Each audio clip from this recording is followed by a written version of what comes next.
Imagine isto. Você está em um deserto infinito. O sol castiga impiedosamente. A areia se estende em todas as direções como um oceano congelado no tempo. Você está cansado, muito cansado. Seus pés doem, sua garganta arde. Você caminha há dias, talvez semanas. Atrás de você, em algum lugar na névoa da memória, está uma vida que você deixou para trás.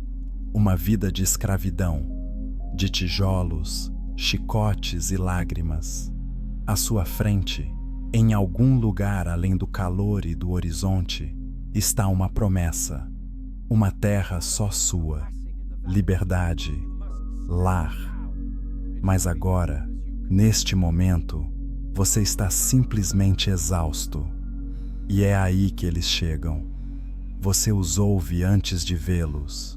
O trote dos cascos, os gritos de guerra cortando o vento do deserto. Figuras aparecem na crista da montanha, dezenas delas. Guerreiros em camelos e cavalos, armas reluzindo à luz do sol. Eles não vêm para conversar. Vêm para destruir. Isto não é um ataque aleatório. Não se trata de terras ou recursos. É algo pessoal. Este é o início de uma rixa sangrenta que durará séculos. Um conflito tão profundo que o próprio Deus declarará guerra eterna contra esses atacantes. Quem são eles? Eles são os Amalequitas. E a história deles, embora antiga, ainda ressoa nos dias de hoje.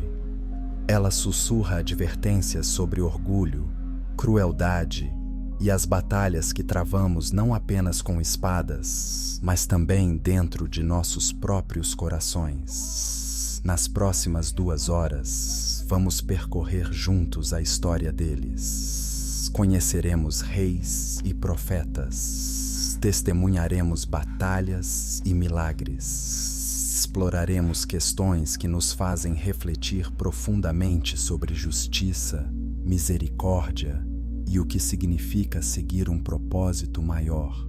Então, acomode-se, fique à vontade. Deixe as preocupações do dia se dissiparem, porque isto é mais do que uma aula de história.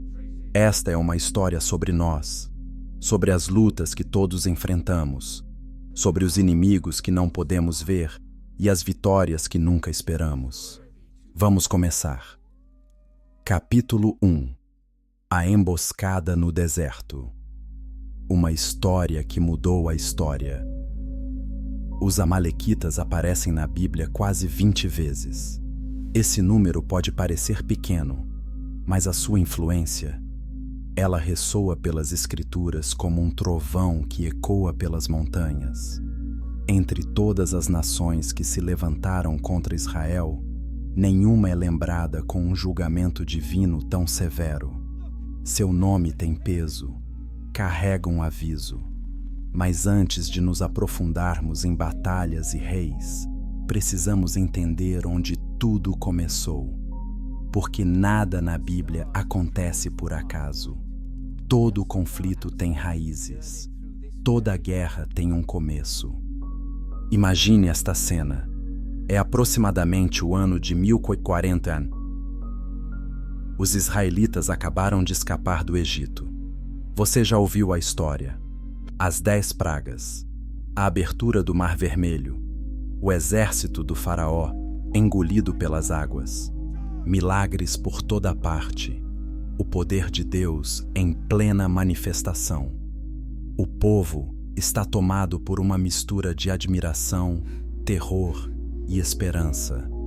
Mas agora, eles estão no deserto, o deserto do Sinai, uma paisagem brutal e implacável.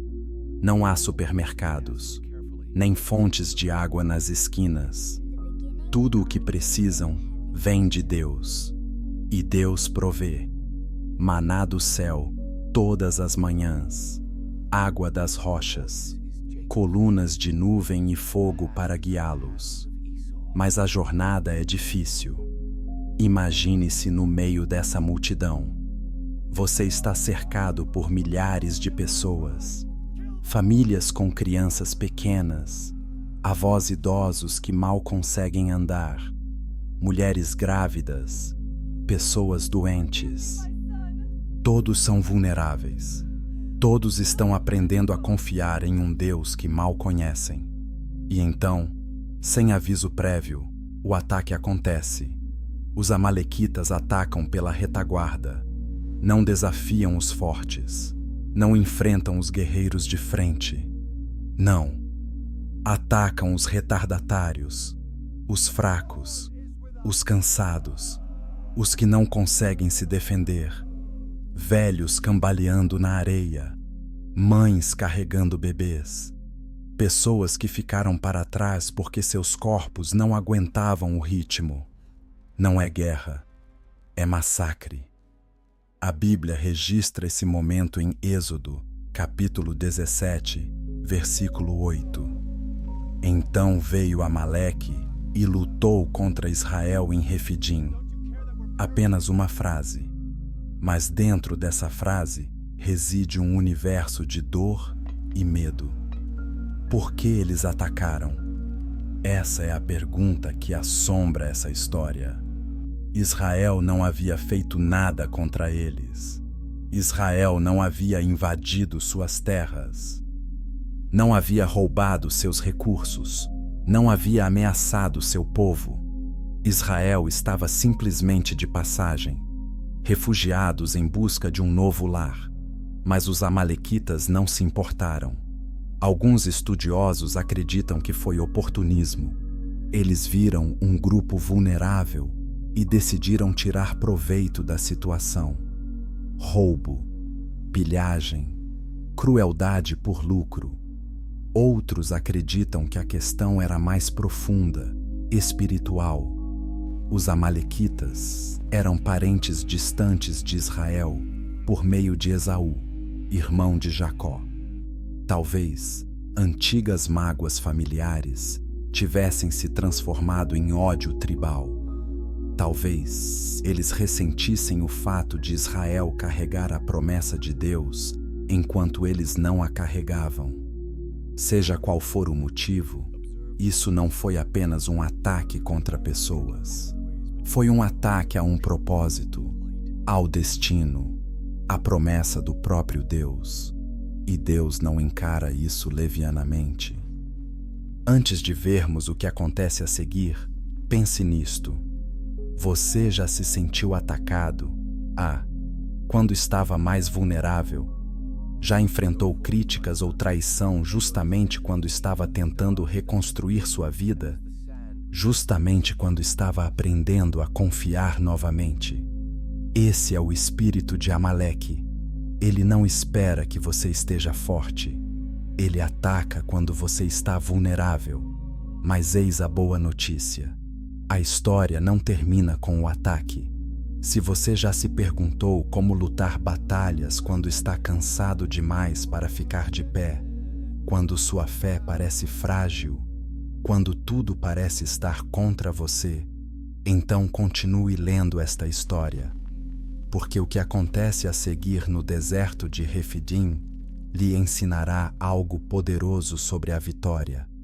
E se você está gostando desta jornada pela história, faça-me um favor. Clique no botão de inscrição. Porque estamos apenas começando e há muitas outras histórias como esta esperando por você. Capítulo 2. Antes da batalha. A linhagem da amargura.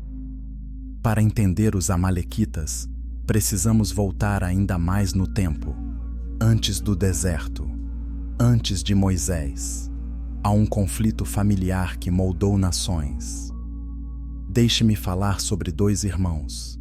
Seus nomes eram Jacó e Esaú, gêmeos, filhos de Isaque e Rebeca, mas não tinham nada em comum.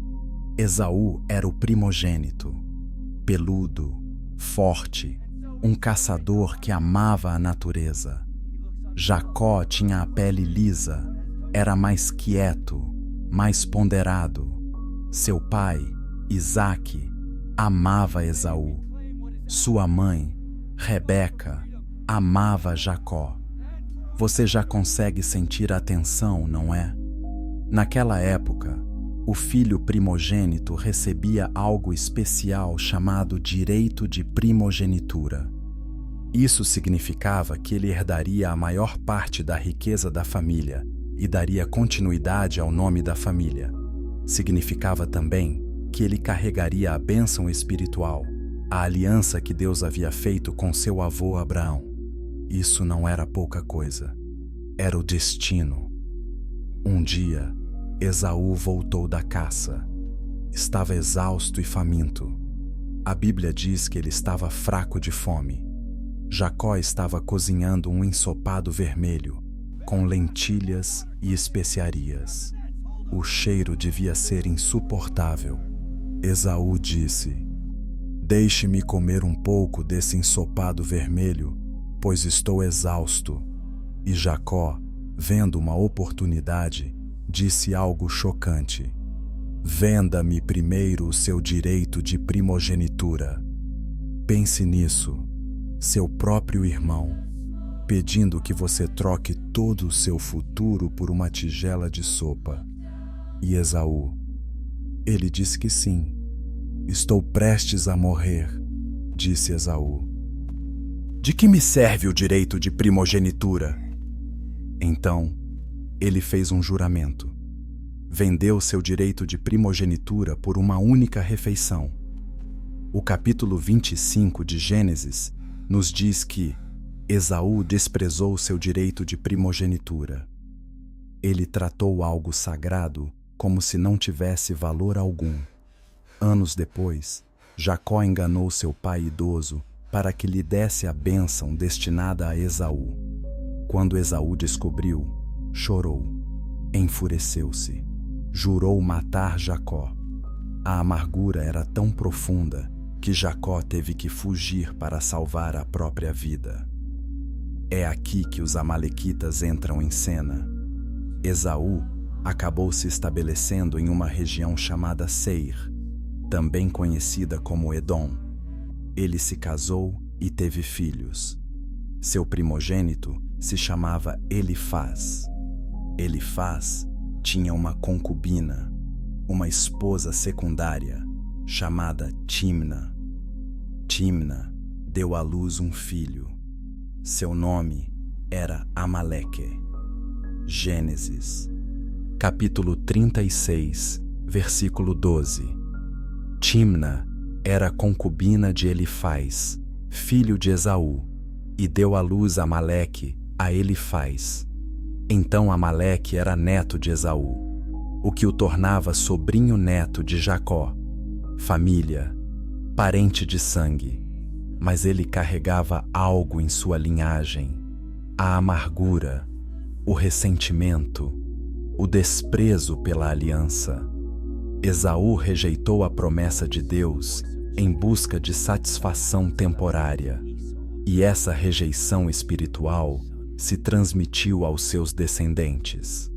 Os amalequitas se tornaram uma tribo, depois uma nação. Saqueadores nômades que viviam nos desertos do sul, perto de Canaã. Não tinham uma cidade central, nem fazendas. Sobreviviam atacando outros povos, tomando o que queriam, vivendo de pilhagens. Os historiadores antigos os descrevem como ferozes e cruéis.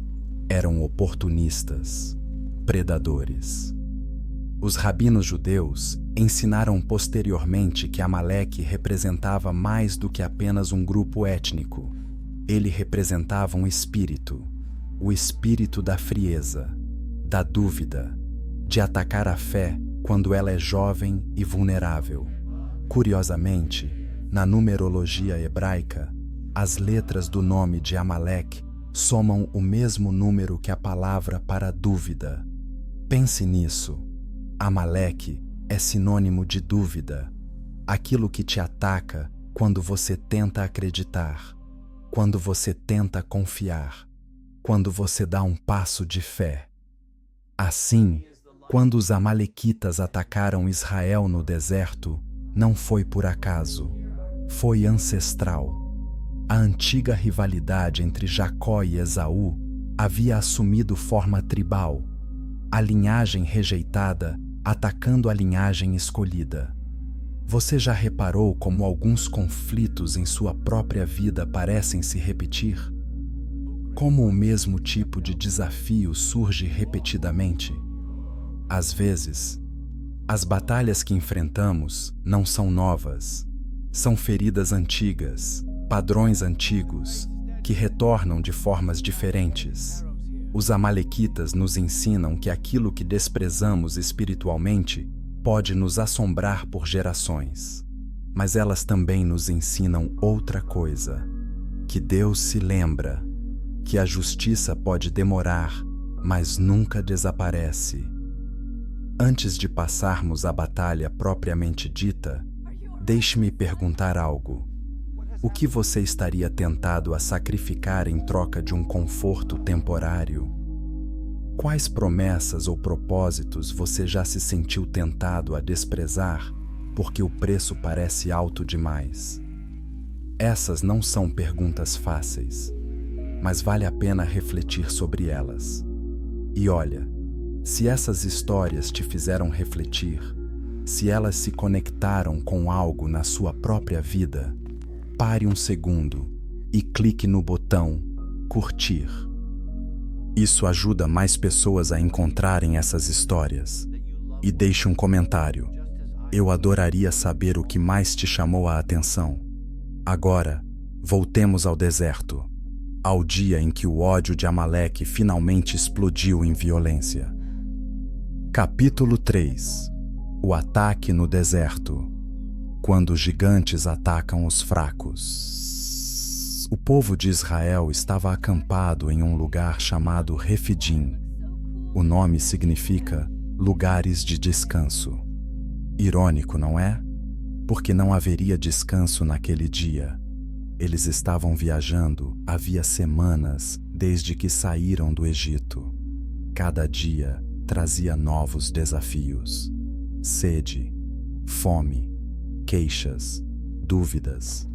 Moisés os liderava, mas liderar no deserto não é tarefa fácil. As pessoas estavam com medo, frustradas, cansadas, e então apareceram os amalequitas. Imagine que você está lá, você acorda naquela manhã, o sol está nascendo. Você está colhendo maná para o café da manhã, seus filhos estão brincando por perto. Tudo parece normal. Então alguém grita. Você se vira. No cume ao sul, você os vê. Dezenas de guerreiros, talvez centenas, armados com espadas e lanças, cavalgando a toda velocidade em direção ao acampamento. O pânico se espalha como fogo em palha seca. As pessoas gritam. Mães agarram seus filhos.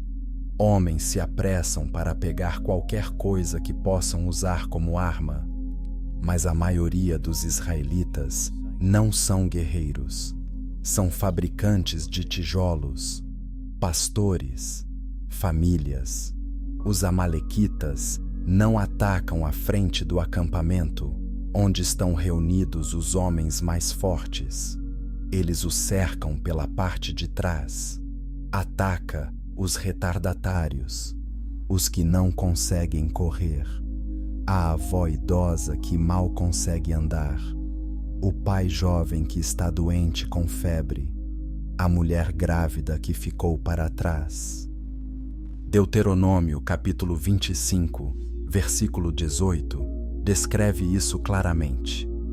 Ele vos atacou no caminho, quando estávamos fracos e cansados, e cortou a vossa cauda, a dos que ficavam para trás. Isso não foi uma guerra honrosa. Foi covardia disfarçada de força. Foi crueldade pela crueldade. E isso revela algo importante sobre os inimigos que enfrentamos na vida. Eles nem sempre atacam quando estamos preparados.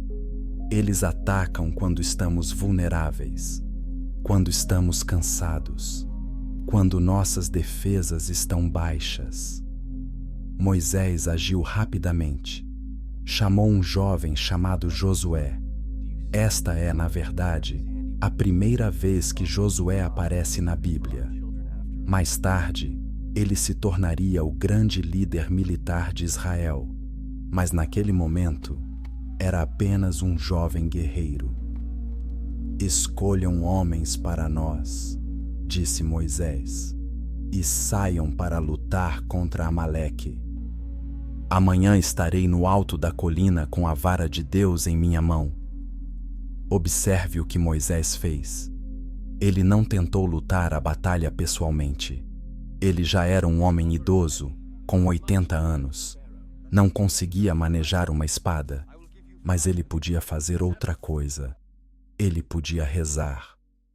Na manhã seguinte, Josué reuniu todos os homens aptos para o combate.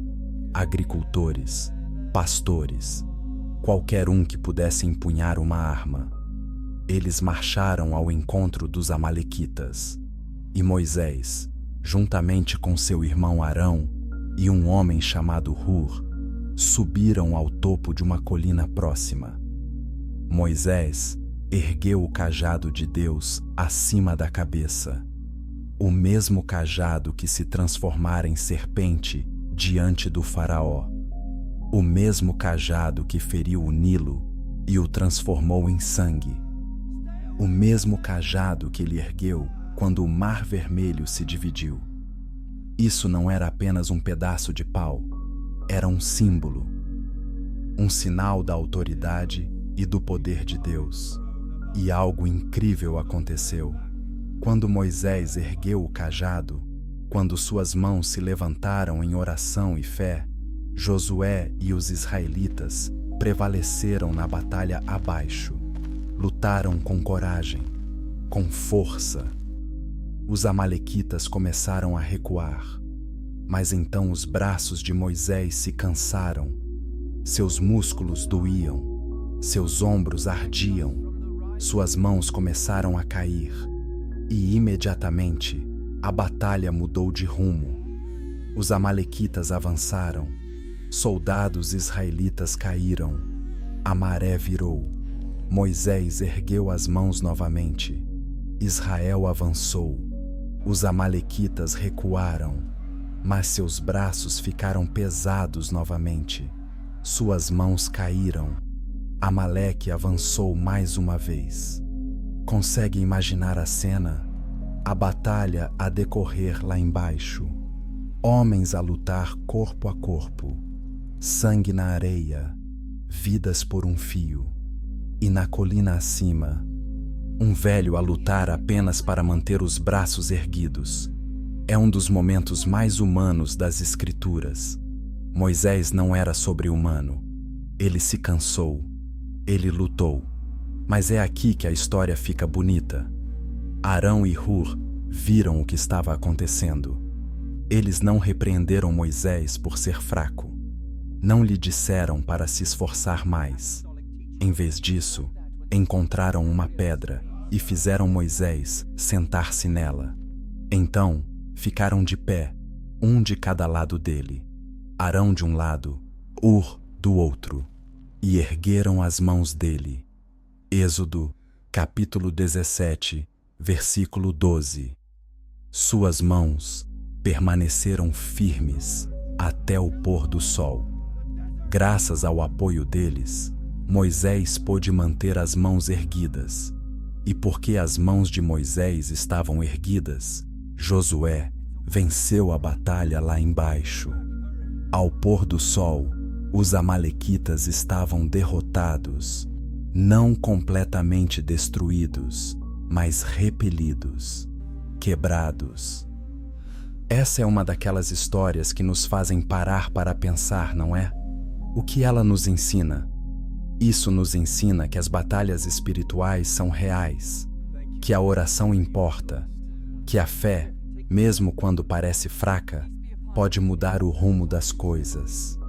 Isso também nos ensina que não fomos feitos para lutar sozinhos.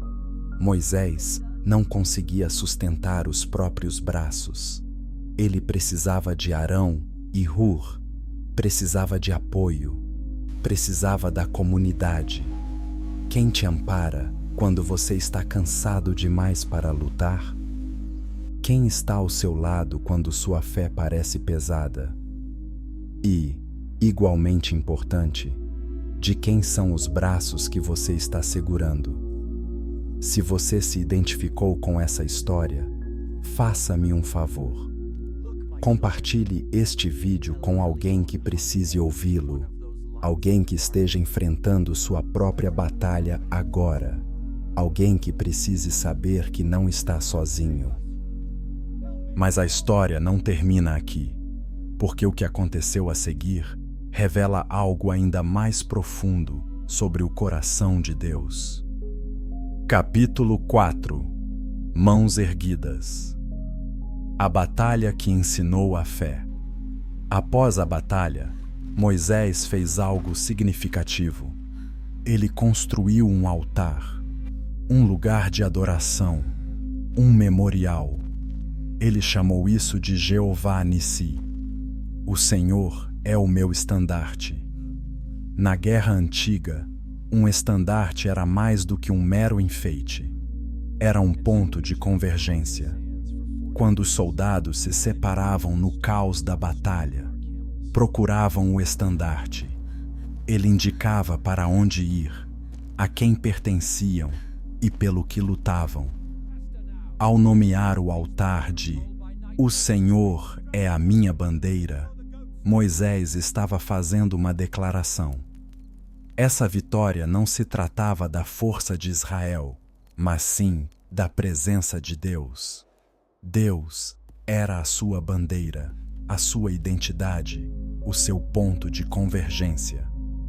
Mas então, Deus disse algo que ecoaria por séculos. "Escreva isto como um memorial em um livro", disse Deus a Moisés, "e recite-o aos ouvidos de Josué, para que eu apague completamente a memória de Amaleque de debaixo dos céus." Anote, não se esqueça, isso é importante. Então Deus fez outra declaração: "O Senhor guerreará contra Amaleque de geração em geração." Êxodo, capítulo 17, versículo 16. Pense nessas palavras, de geração em geração. Não se tratava apenas de uma batalha. Era uma declaração sobre um conflito contínuo, uma guerra perpétua. Por que tanta severidade? Porque os amalequitas não atacaram apenas uma nação. Eles atacaram o propósito de Deus. Eles atacaram os fracos e indefesos, o próprio povo que Deus prometeu proteger. Eles tentaram destruir a aliança antes mesmo que ela pudesse começar.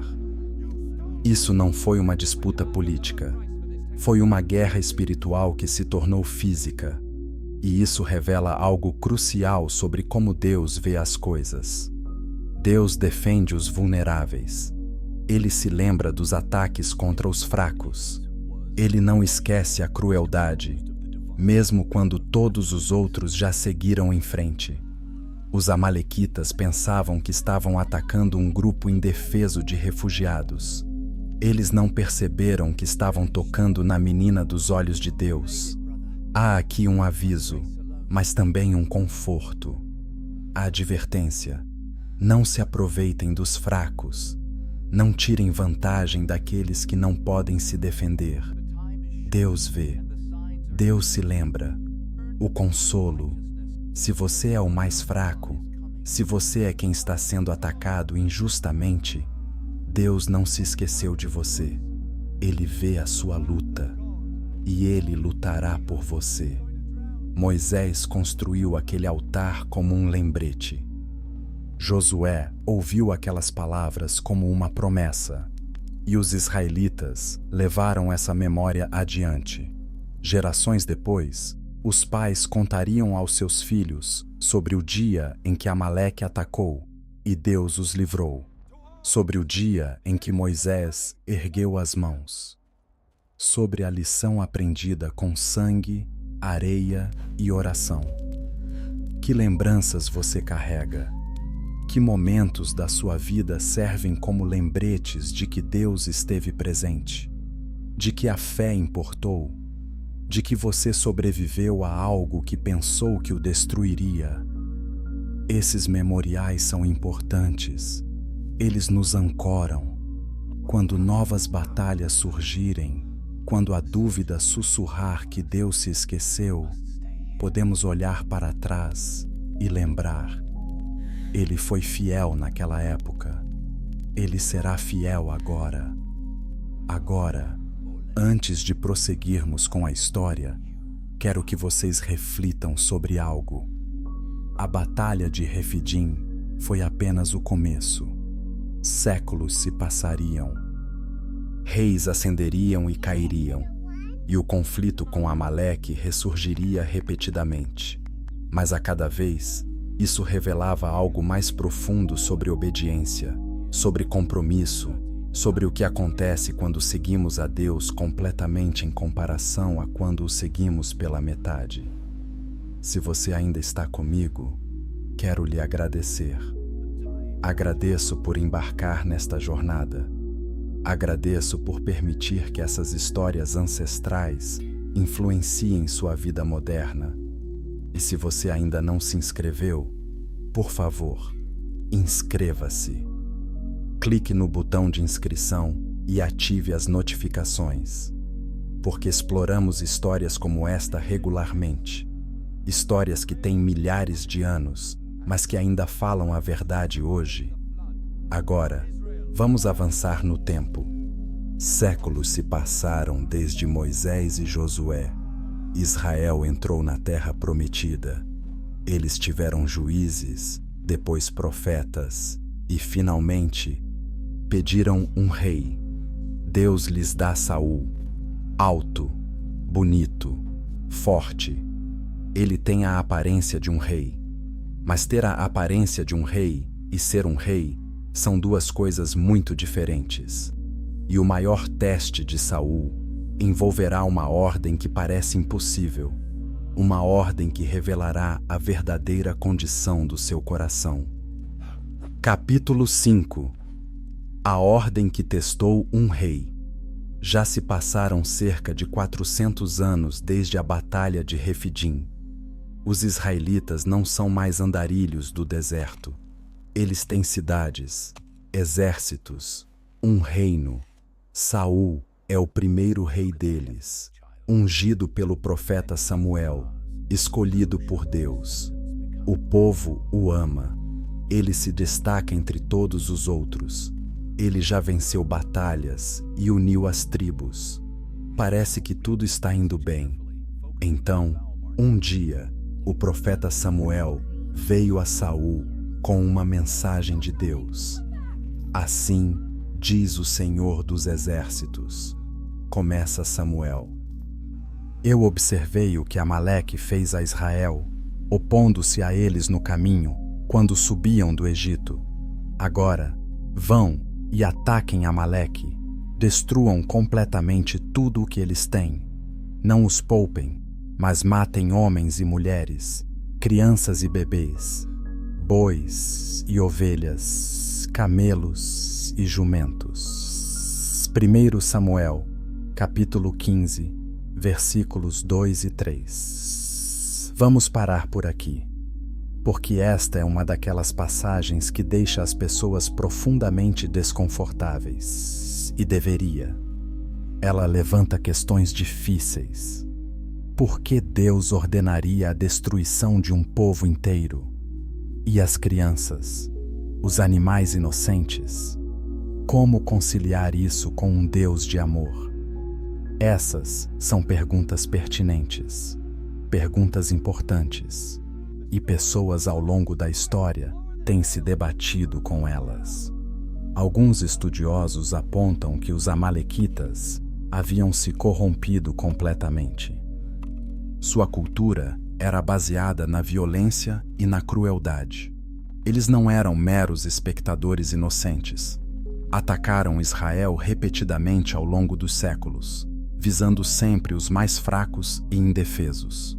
Outros observam que este era um mandamento específico e limitado, não um princípio geral.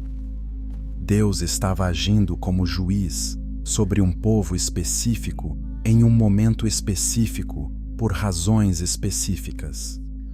Outros ainda enfatizam que Deus vê coisas que nós não podemos. Ele vê padrões geracionais, realidades espirituais, toda a extensão da causa e efeito ao longo do tempo. Mas mesmo com essas explicações, é difícil. E não há problema em dizer isso. Não há problema em ter dificuldades com passagens difíceis. Lutar com as Escrituras não é sinal de fé fraca. Muitas vezes é sinal de fé sincera. O que sabemos com certeza é o seguinte: Deus deu a Saul uma ordem clara. Obediência completa era exigida. Isso foi um teste. E os testes revelam o que realmente existe dentro de nós. Saul reuniu seu exército, milhares de soldados. Eles marcharam para o território amalequita. A batalha foi feroz, mas Israel venceu. As forças amalequitas foram derrotadas, mas Saul não obedeceu completamente. Ele capturou Agag, o rei amalequita, mas o manteve vivo. Destruiu a maior parte do gado, mas guardou os melhores animais, os bois fortes, as ovelhas gordas e os valiosos despojos. Por que ele os guardou?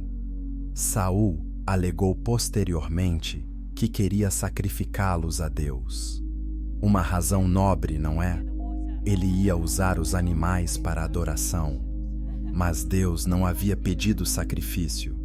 Ele havia pedido obediência. E existe uma enorme diferença. O sacrifício nos custa algo que escolhemos dar.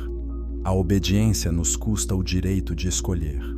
Saul queria obedecer a Deus em seus próprios termos. Ele queria modificar o mandamento para torná-lo mais razoável, mais palatável, mais aceitável para as pessoas ao seu redor.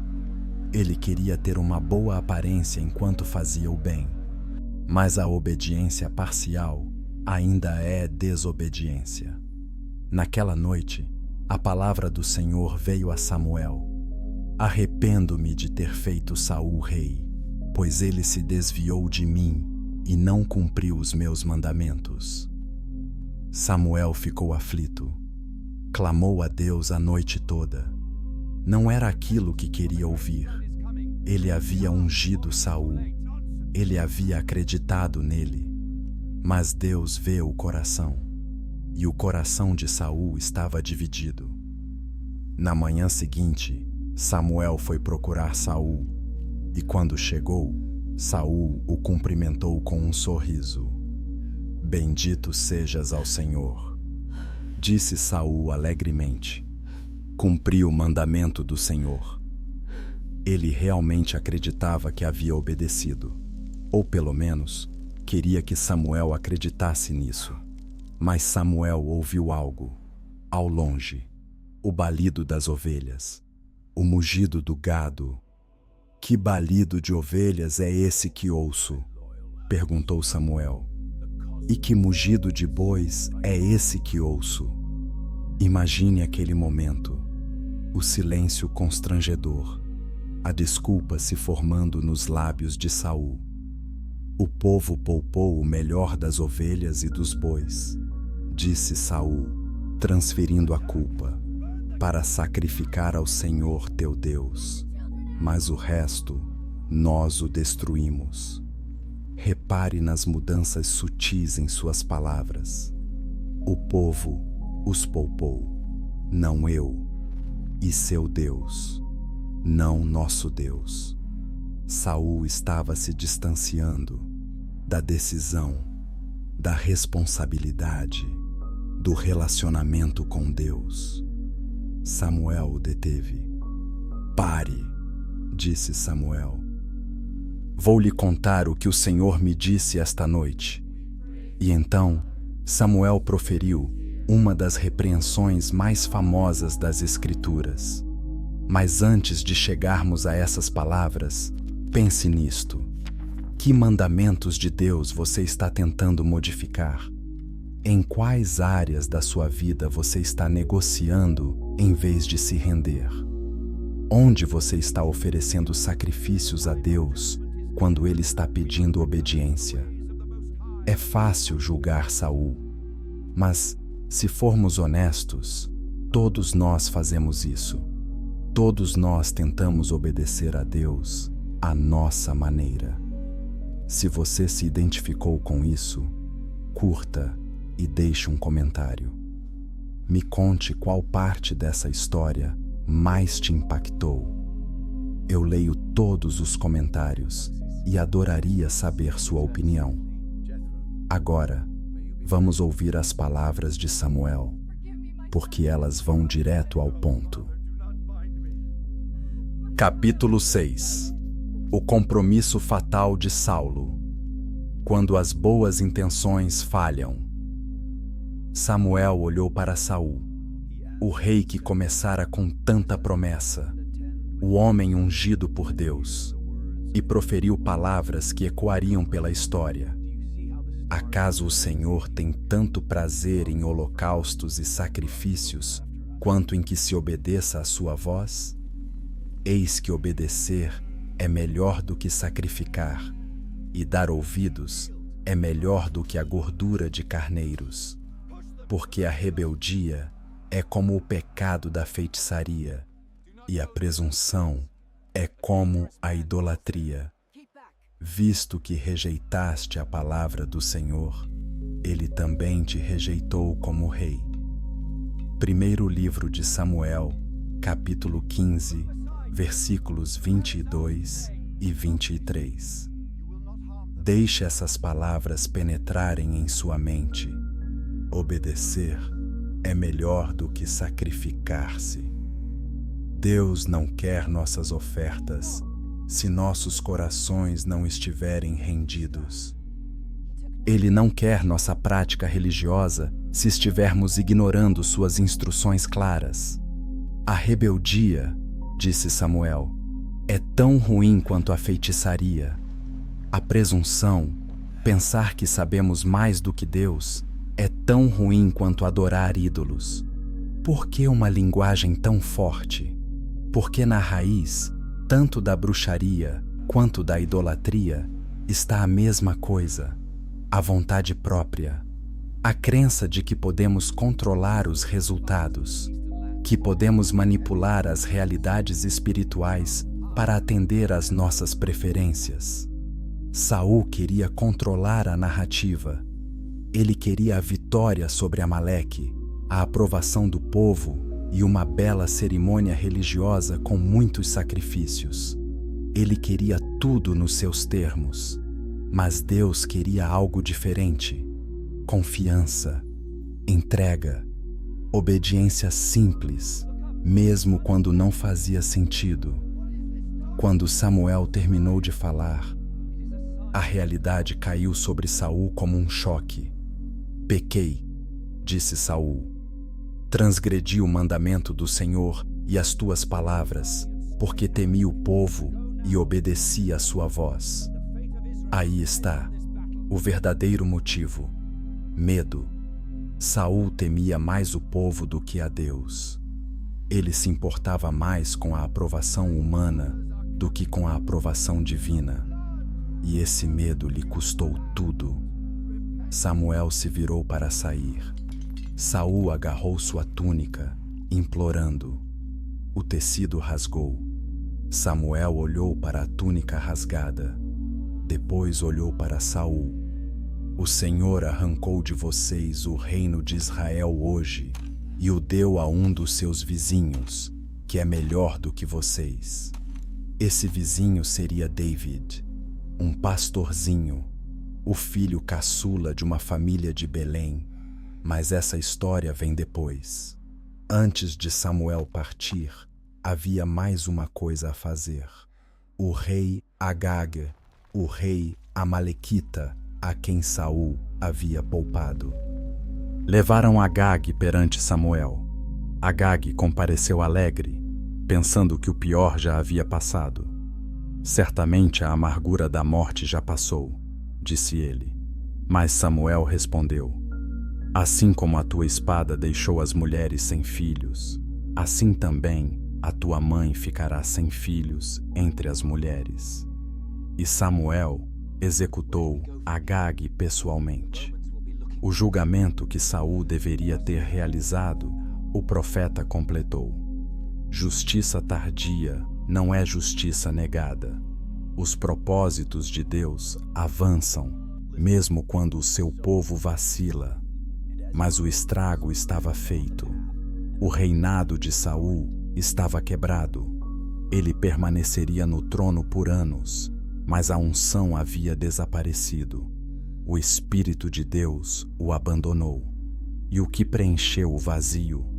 Medo, ciúme, paranoia, loucura. Tudo porque ele escolheu a obediência parcial. A história de Saul é trágica, mas também é instrutiva.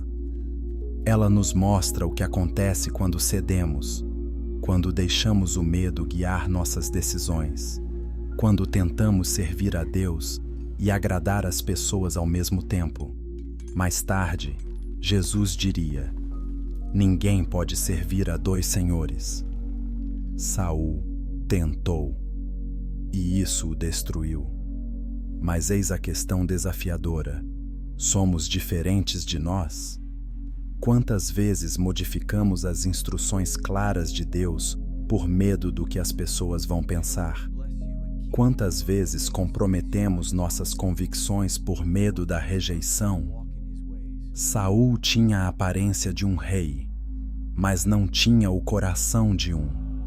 Mais tarde na história de Israel, outro homem enfrentaria os amalequitas, e sua resposta seria completamente diferente. Seu nome era Davi, e sua história nos mostra o que significa obediência plena.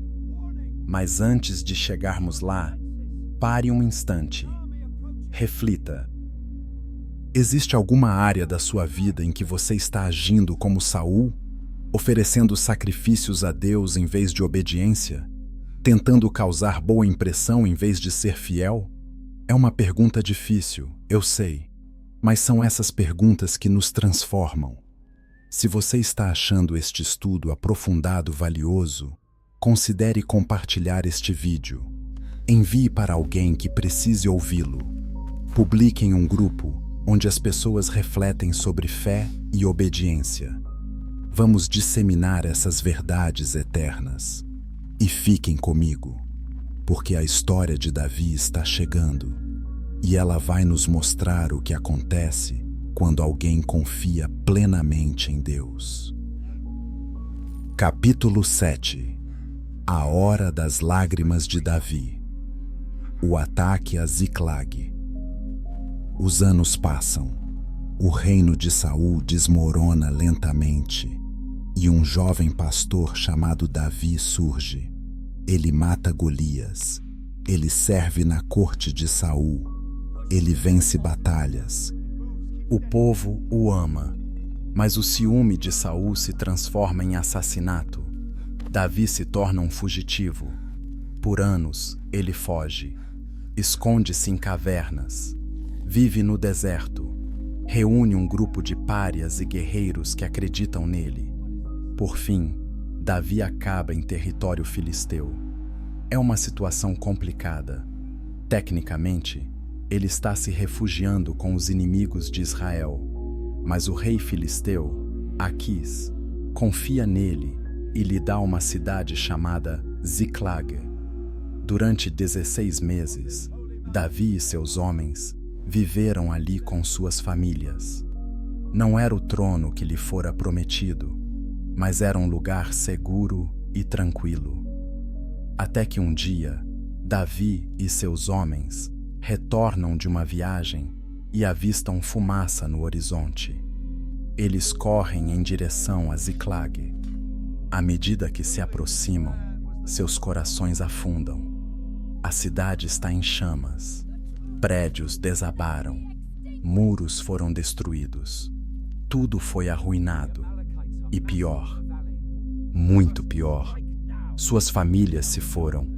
Esposas, filhos, pais, todos levados, capturados. Os amalequitas atacaram enquanto os homens estavam ausentes. Eles incendiaram a cidade e sequestraram todos. Davi e seus homens permaneceram em meio às ruínas e choraram.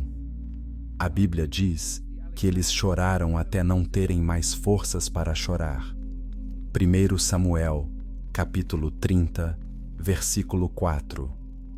Imagine essa dor. Tudo o que você ama, perdido. Sua casa destruída. Sua família levada por saqueadores brutais, sem saber se estão vivos ou mortos. E então, piorou. Os próprios homens de Davi se voltaram contra ele. A dor e a raiva se transformaram em acusações. A culpa é sua, disseram.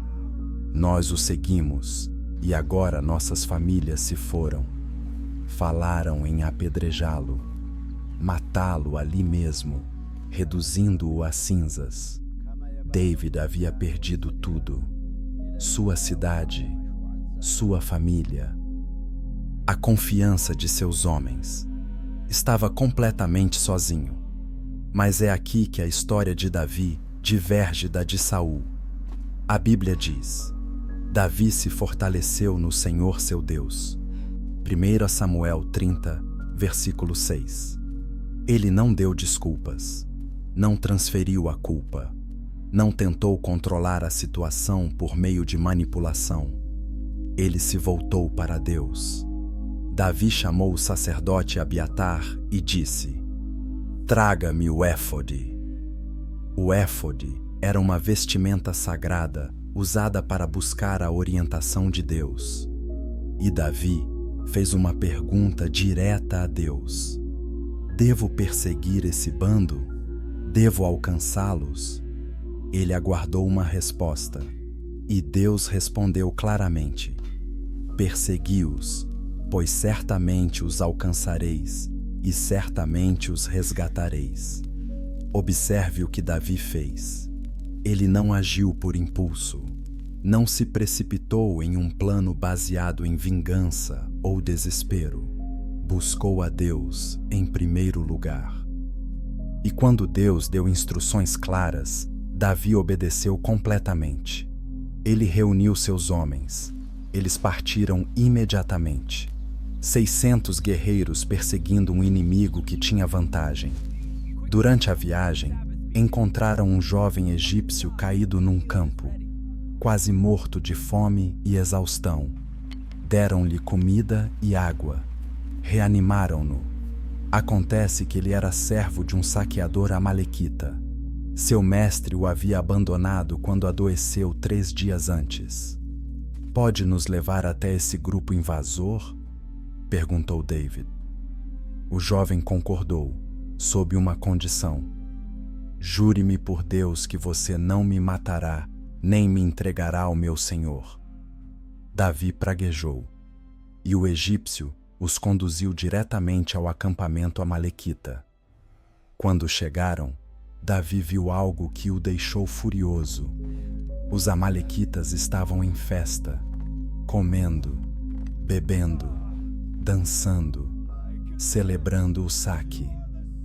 Rindo da dor que haviam causado, Davi e seus homens atacaram ao crepúsculo. A batalha se estendeu pela noite e pelo dia seguinte. E Davi recuperou tudo: cada esposa, cada filho, cada animal. Ninguém estava desaparecido. 1 Samuel 30, versículo 19 diz: Davi recuperou tudo.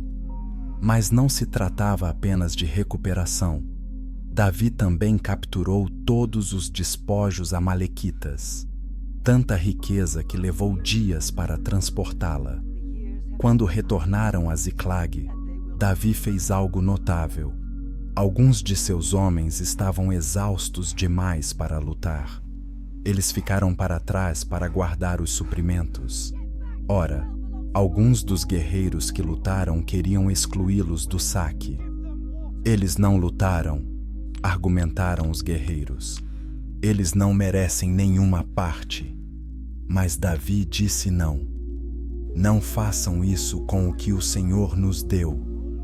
Ele nos preservou e entregou em nossas mãos este bando que veio contra nós. A parte de quem desce à batalha será igual à parte de quem fica junto aos suprimentos. Eles dividirão igualmente. Davi estabeleceu isso como regra. Todos compartilham, porque a vitória não era deles, mas de Deus. Eis o contraste.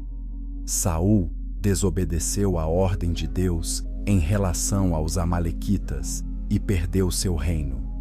Davi buscou a orientação de Deus, obedeceu completamente e recuperou tudo. Saul temia as pessoas. Davi temia a Deus. Saul deu desculpas. Davi assumiu a responsabilidade.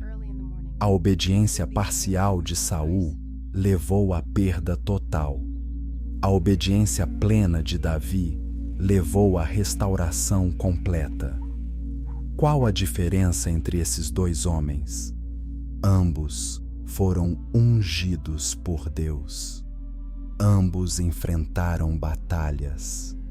Ambos lidaram com amalequitas. A diferença estava no coração. Davi não era perfeito. Ele cometeu erros mais tarde na vida, erros graves. Mas neste momento, nesta crise, ele mostrou o que significa confiar plenamente em Deus.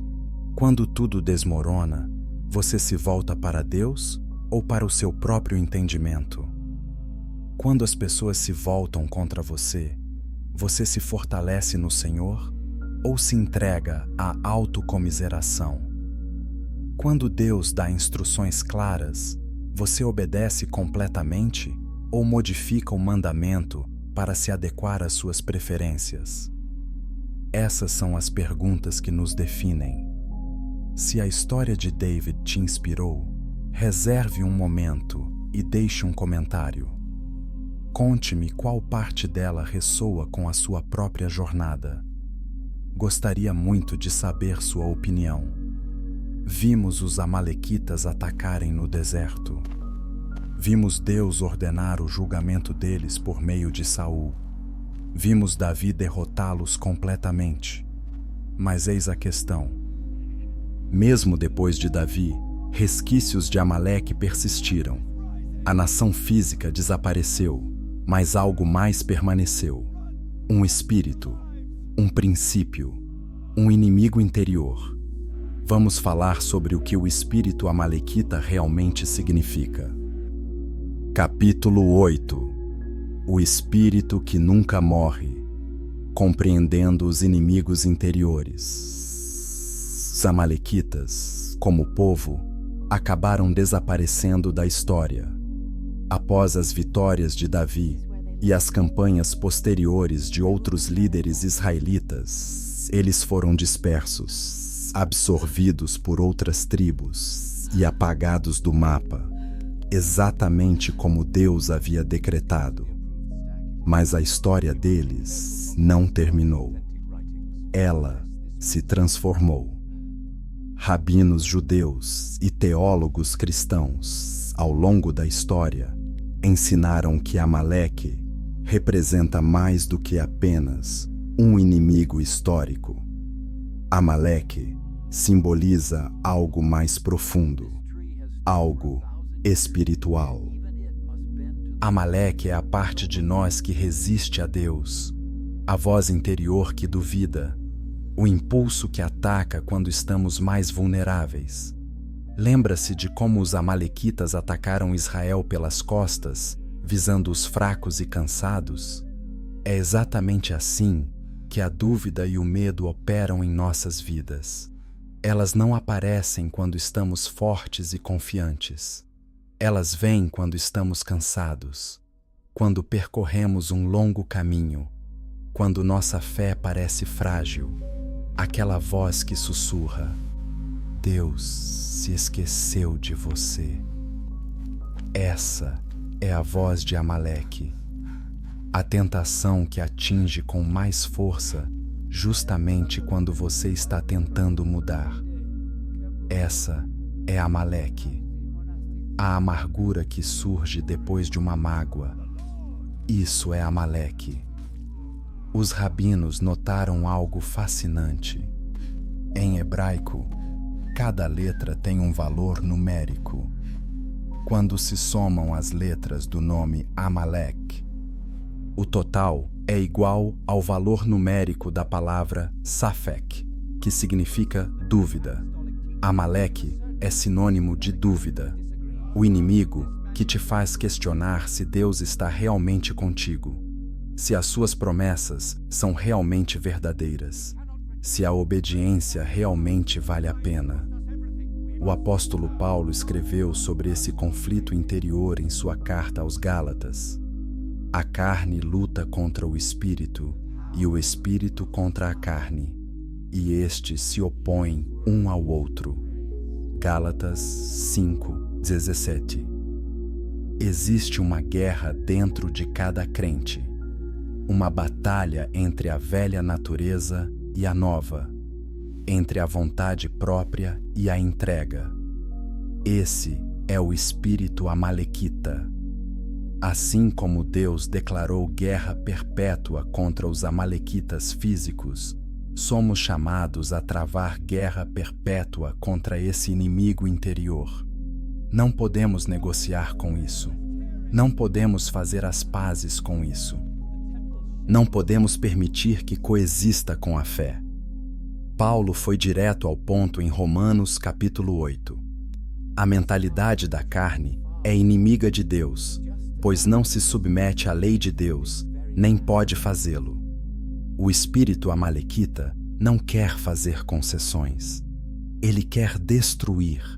Ele quer matar a sua fé antes que ela amadureça. Ele quer roubar a sua promessa antes que ela seja cumprida. Então, o que devemos fazer? Fazemos o que Moisés fez.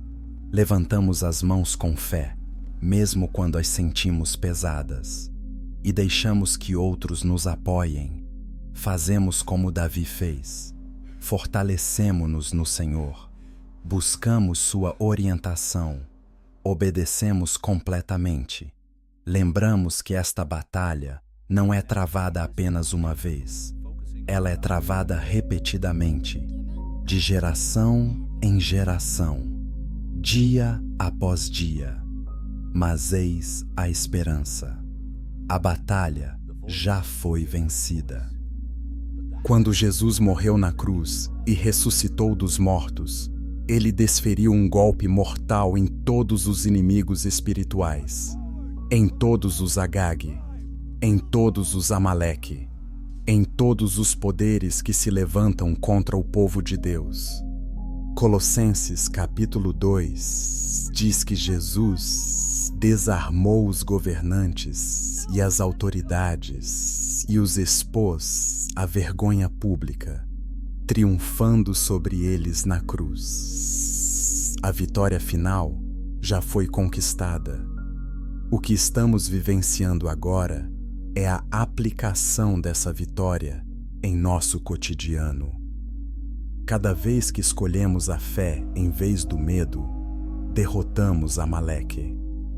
Cada vez que obedecemos, mesmo quando não faz sentido, derrotamos Amaleque. Cada vez que perdoamos em vez de guardarmos rancor, derrotamos Amaleque. A guerra continua, mas o resultado é certo. Agora, antes de abordarmos a última aparição histórica do espírito de Amaleque, reflita sobre isto. Como é o seu Amaleque pessoal? Será que é o orgulho que te impede de admitir que precisa de ajuda? Será que é a vergonha que lhe diz que Deus nunca poderá perdoá-lo? É o medo que te paralisa e te impede de dar um passo de fé? Será que é a amargura de antigas feridas que você não consegue superar? Seja lá o que for, age da mesma forma que os antigos amalequitas. Ataca quando você está fraco. Sussurra dúvidas. Tenta te separar da promessa. Mas você não precisa lutar sozinho. Assim como Moisés, você tem pessoas que podem te apoiar. Assim como Davi, você tem um Deus que te guia e te restaura. Se isso lhe interessa, faça-me um favor. Clique no botão de inscrição e ative as notificações. Estamos nos aprofundando nessas histórias antigas, porque elas não são apenas história, são espelhos. Elas nos mostram a nós mesmos. E compartilhe isso com alguém que está em uma batalha agora.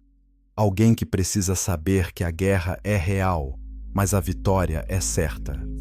Agora, há mais um capítulo na história de Amaleque, uma aparição final, e acontece centenas de anos depois, em um império estrangeiro. Uma sombra final que tentou, pela última vez, destruir o povo de Deus. Seu nome era Ramã, e sua história fecha o ciclo. Capítulo 9. Uma sombra final na Pérsia. A última resistência de Ramã. Séculos depois de Davi.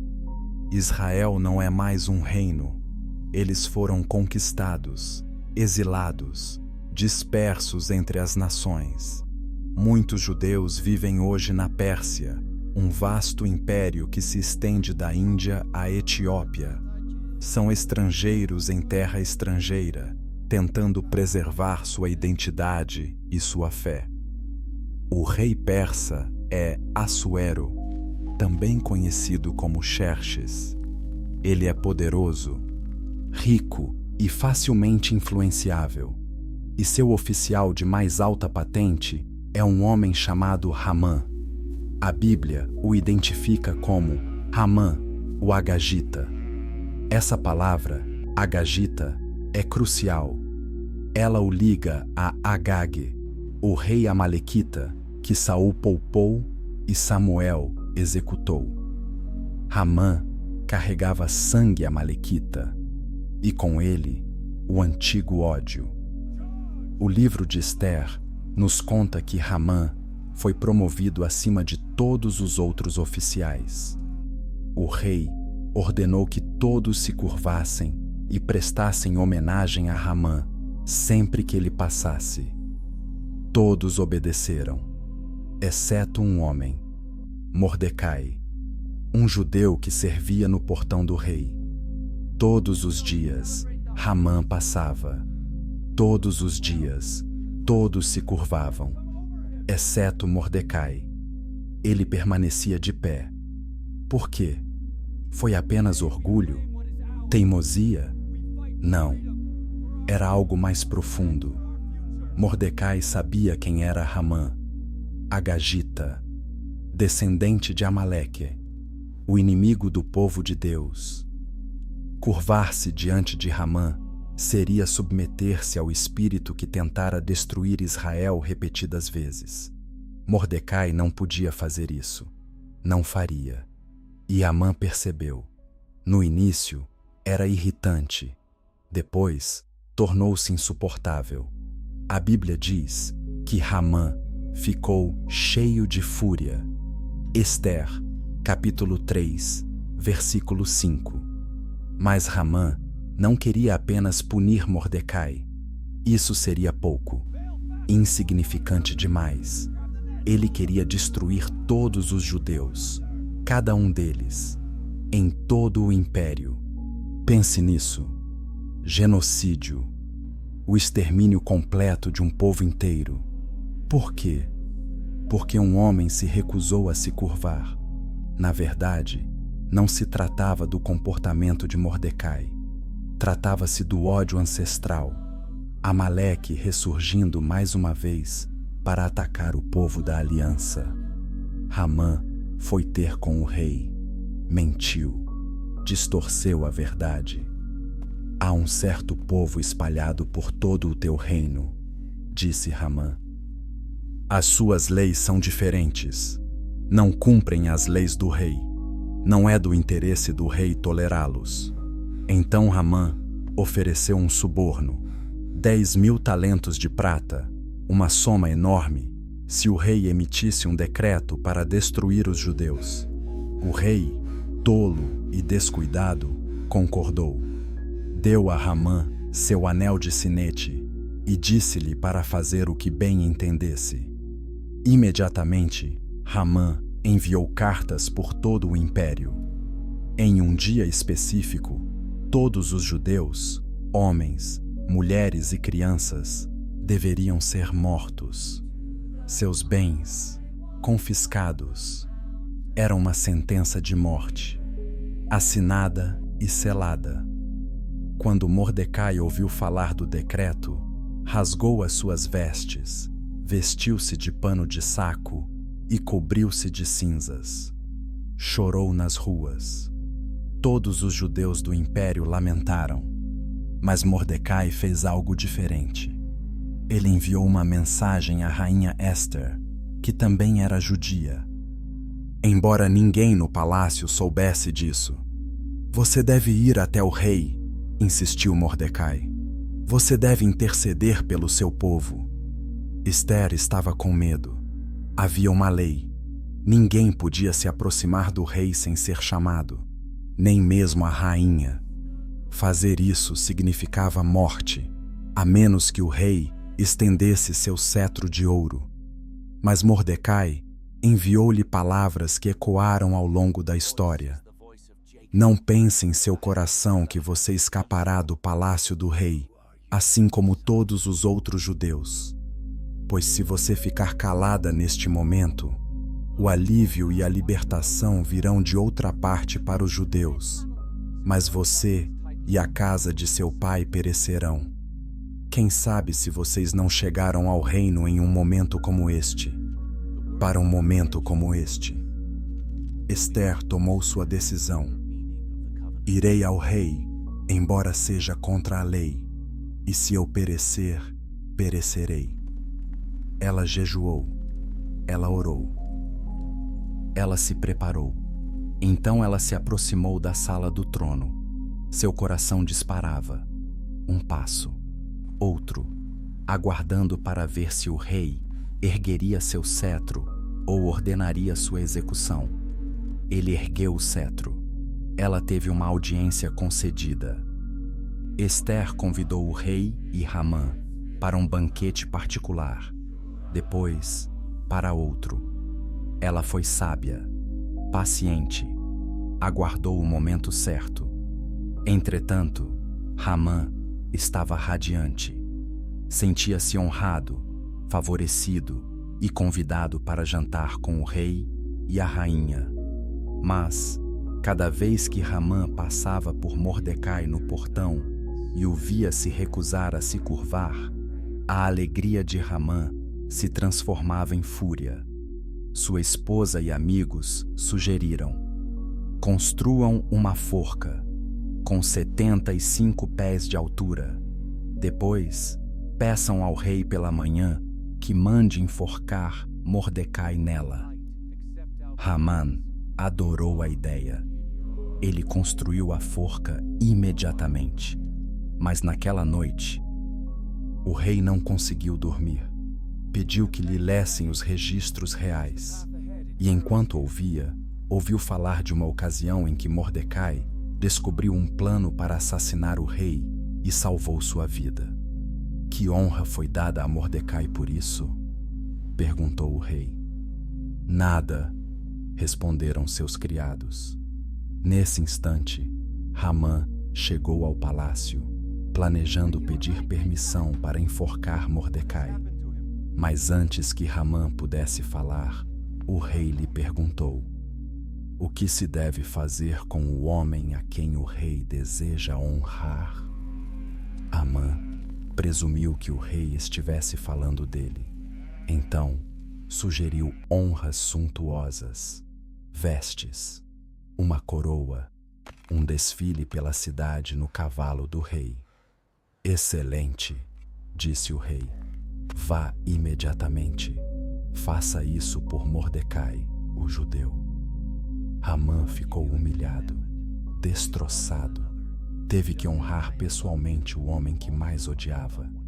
Naquela noite, no segundo banquete, Ester revelou a verdade. Ela era judia. Hamã havia tramado para destruir seu povo, para destruí-la. O rei ficou furioso. Saiu da sala em disparada. Hamã, desesperado, lançou-se aos pés de Ester, implorando por misericórdia. Quando o rei voltou e viu Hamã no sofá perto da rainha, ficou furioso. Ele se atreve a agredir a rainha na minha presença? Os servos cobriram o rosto de Hamã, um sinal de morte. Um deles mencionou a forca que Hamã havia construído para Mordecai. Enforquem-no, ordenou o rei. E assim aconteceu. Hamã morreu na mesma forca que construiu para Mordecai. O inimigo dos judeus foi destruído por sua própria conspiração, mas o decreto ainda estava em vigor. A lei persa não podia ser revogada. Então, Ester e Mordecai convenceram o rei a emitir um novo decreto. Os judeus receberam o direito de se defenderem.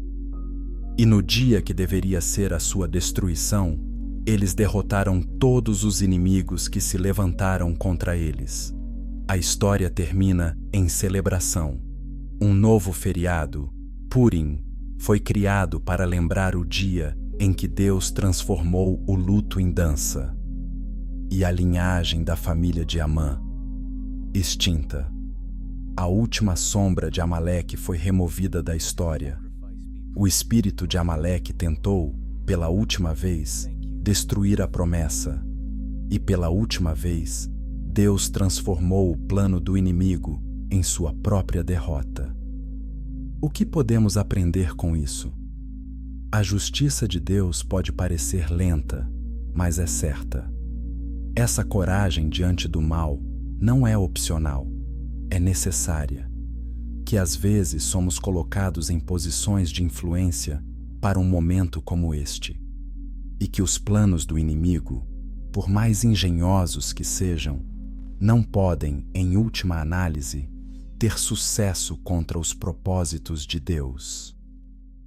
Se a coragem de Ester te inspirou, clique no botão curtir e deixe um comentário me contando qual parte dessa história mais te chamou a atenção. Agora, vamos juntar tudo isso. Vamos falar sobre o que os amalequitas nos ensinam hoje. Capítulo 10. O legado de Amaleque. O que esta história antiga nos ensina hoje. Então, onde estão os amalequitas agora? Suas cidades viraram pó. Seus reis morreram. Seu nome mal é lembrado, exceto em textos antigos. Assim como Deus disse: apagarei completamente a memória de Amaleque de debaixo dos céus. A profecia se cumpriu. A nação física desapareceu, mas a lição permanece. A história de Amaleque não é apenas história, é um espelho. Mostra-nos as batalhas que ainda travamos, os inimigos que ainda enfrentamos, não com espadas, mas com escolhas. Vamos rever o que aprendemos. Em primeiro lugar, os amalequitas nos ensinam sobre as consequências a longo prazo da amargura. Seu ancestral Esaú desprezou seu direito de primogenitura. Ele trocou o valor eterno pela satisfação temporária. E essa rejeição espiritual reverberou por gerações. Tornou-se uma identidade nacional. O que você está desprezando hoje? O que você está trocando por algo que não vai durar? Essas escolhas têm consequências, não apenas para nós, mas também para aqueles que virão depois de nós. Em segundo lugar, os amalequitas nos mostram que os inimigos atacam quando estamos fracos. Eles atacaram Israel pelas costas. Eles visavam os cansados, os idosos, os vulneráveis. Isso ainda é verdade. A tentação não espera que você seja forte. A dúvida não bate à porta educadamente quando você está preparado. O medo não marca consulta. Os ataques acontecem quando você está cansado, quando suas defesas estão baixas, quando você se sente sozinho. Mas lembrem-se do que aconteceu em Refidim. Moisés ergueu as mãos. Arão e Hur as sustentaram. A batalha foi vencida pela fé e pela comunhão. Você não precisa lutar sozinho. Em terceiro lugar, a história de Saul nos ensina que a obediência parcial é desobediência completa. Saul fez a maior parte do que Deus lhe pediu. Ele derrotou os amalequitas, destruiu a maior parte de seus bens, mas manteve o rei vivo, manteve os melhores animais, e esse compromisso lhe custou tudo. Deus não quer nossos sacrifícios, Ele quer nossa entrega. Ele não quer nossas desculpas, Ele quer nossa obediência. Onde você está cedendo? Onde você está modificando os mandamentos claros de Deus para torná-los mais confortáveis? Em quarto lugar, Davi nos mostra o que significa obediência plena. Quando sua cidade foi incendiada e sua família capturada, Davi não entrou em pânico. Ele não tomou decisões precipitadas. Ele se fortaleceu no Senhor, buscou orientação, obedeceu completamente e ele recuperou tudo. Fé não é a ausência de crises. Fé é saber a quem recorrer em momentos de crise.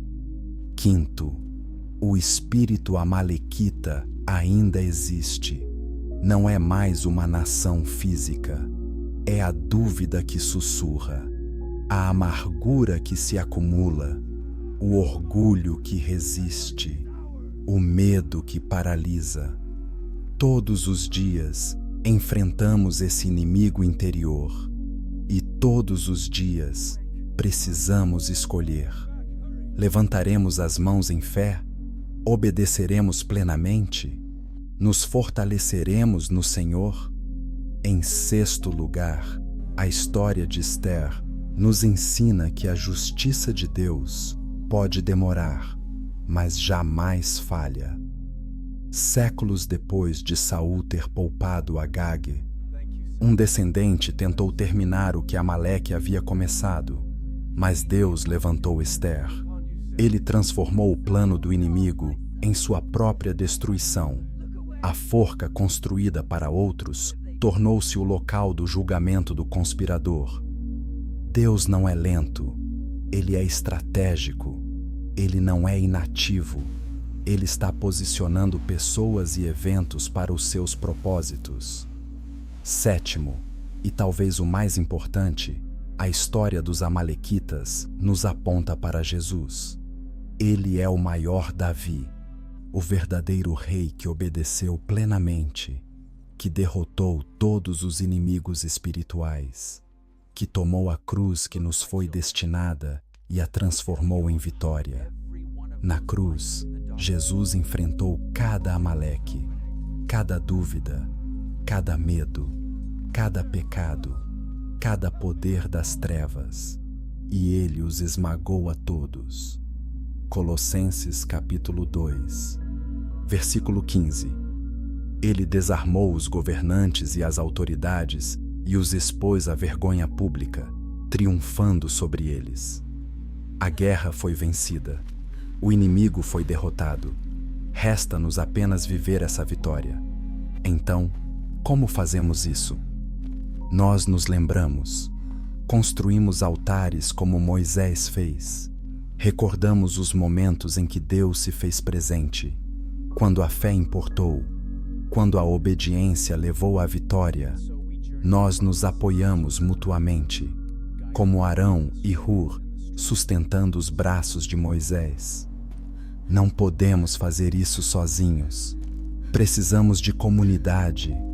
Precisamos de pessoas que estejam ao nosso lado quando estivermos cansados demais para nos sustentarmos sozinhos. Obedecemos plenamente, nem parcialmente, nem pela metade, nem com modificações. Rendemo-nos completamente. Buscamos a orientação de Deus antes de agir, antes de planejar, antes de reagir. Como Davi, perguntamos: Senhor, o que devo fazer? Temos coragem. Como Esther, encaramos nossos momentos, falamos a verdade, arriscamos pelo que é certo e lembramos que a batalha pertence ao Senhor.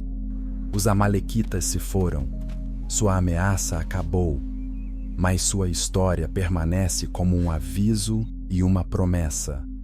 Um aviso: não ataquem os fracos, não desprezem a aliança, não resistam aos propósitos de Deus. Uma promessa: Deus defende o seu povo, Deus cumpre os seus propósitos, Deus se lembra, Deus vinga. Ao adormecer esta noite, lembre-se disto. Quaisquer que sejam as batalhas que você esteja enfrentando, você não está sozinho. Qualquer espírito amalequita que sussurre dúvidas já foi derrotado. Qualquer promessa que Deus lhe tenha feito, Ele a cumprirá. Levante as mãos, mesmo quando estiverem pesadas. Busque a sua orientação. Mesmo quando o caminho estiver incerto, obedeça plenamente, mesmo quando for difícil, e veja-o transformar seu luto em dança, suas cinzas em beleza, sua derrota em vitória. O Senhor é o teu estandarte. Ele luta por ti. Ele não te esqueceu. Ele não falhará. Obrigada por dedicar este tempo a mim. Obrigada por percorrer estas histórias ancestrais e por se encontrar nelas.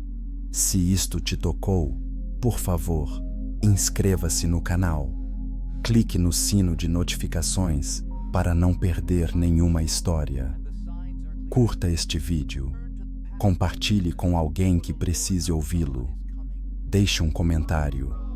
Conte-me o que lhe tocou. Conte-me a sua história de quando Deus lhe sustentou, quando Ele transformou sua batalha em vitória. Que Deus te abençoe. Durma bem e lembre-se, a guerra contra Amaleque está vencida. A vitória é sua em Cristo.